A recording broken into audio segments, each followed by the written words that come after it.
Okay guys, yeah, so bus mode tayo ngayon guys. At yung sasakyan natin ay bumigay, no? Kaya sabi ko pansamantala, para na rin tayo ay makatipid, no?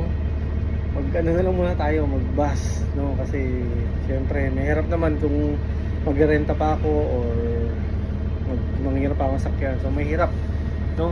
Kaya ang ginawa namin, pinagawa na muna natin si Snow, yung sakyan natin ng mga ilang araw, siguro siguro maximum 1 week, no? Syempre matik, gastos na naman, pero wala, ganun talaga kasi nung nakaraan bumiyahe kami papuntang Lilowen. So hindi ko na-expect na talagang magkakaproblema, no? Kaya ang ginawa ko ay nung naandun kami sa may malapit sa Cash Creek dito sa BC, hindi ko na tinuloy pa kasi baka mas tuluyang masira, kasi ang naging problema nun dun sa pagpataas na nawawala yung power niya. So kahit anong tapak mo dun sa gas, hindi talaga umaandar. Tapos medyo may problema nga dun sa sa pipe niya, no? At bumubuga ng puting usok na marami talaga, na sobrang kapal. Kaya nag-decide kami, actually kasama ko si Nick nung time na yun, kaya nag-decide kami na na hindi na ituloy kasi baka mas tuluyang pang masira yung makina, no? So yun, nag-inquire tayo, talaga namang masakit sa bulsa yung presyo. Pero ganoon talaga dito no? Sobrang mahal magpagawa ng sasakyan, no? Well, na rin guys, buti na lang din, syempre pasalamatan tayo kay Lord at kasama natin si Nick nung time na yun, at hindi kaming dalawa lang ng asawa ko. At buti na lang din dun sa location na nawalan tayo ng nasiraan tayo ng sakyan, may signal guys, may signal. Kaya kagad natin kinontak si Nick yung time na binalikan tayo, no? Mahirap na walang sakyan dito. Syempre yun talaga yung pinaka source ng transportation mo rito. Pero syempre okay lang din namang mag-bus tayo, no? Okay lang naman din, no? So yun nga lang, bawas tayo ng mga mga lakad ganun. May tamang sa ganito, sa ganyan, kumbaga limitado. Pero okay lang, di ba? Okay lang yan. Pasalamatan rin tayo kay Lord at walang nangyaring masama sa amin nung time na yun. Actually, nung pa yun? Nung kailan ba yun? Nung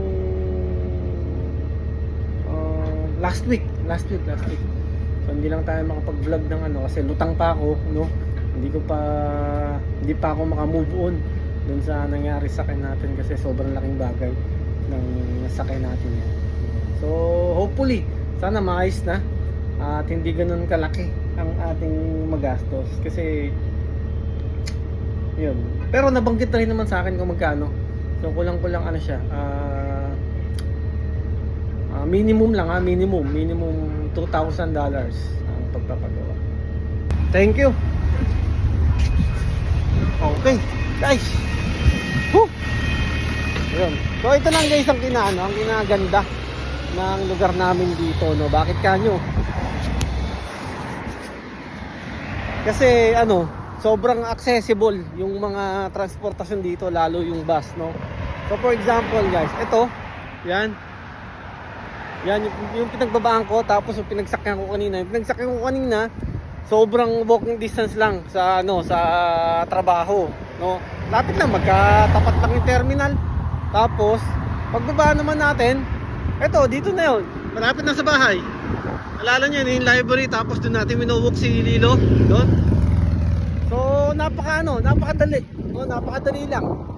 Kaya tayo, super blessed tayo kasi napunta tayo sa lugar na super accessible transportasyon. Bus tayo, di ba? Hindi gaya sa ibang lugar na sobrang hirap ng transportasyon, no? Ultimo bus, sobrang hirap sumakay, sobrang hirap makahanap ng mga sasamo, lalo Uber, no? So, ganun ka ano rito. Ganun ka dali dito sa ano namin, sa lugar namin. Ito nga, kaya na naman tayo guys. At inatakid naman tayo guys ng ano, ng uric acid natin, gout. Naku po.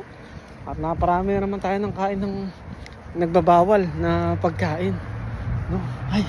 Doon natin ginawak si Lilo, di ba? Nalala niyo yung park na yun? Oh, boss, dito. Tatuloy lang tayo dito. Di ba? Pero ito muna tayo. Okay. So yun na. Malapit na tayo dun sa bahay. Araw lang natin ng mga ilang minuto. Tapos, saan na tayo? Okay, nakarating din sa bahay. Ay. At naglakad lang tayo ng mga 7 minutes. Nakakamiss yung saka natin, oh. Hindi siya madalas, eh. Ano to?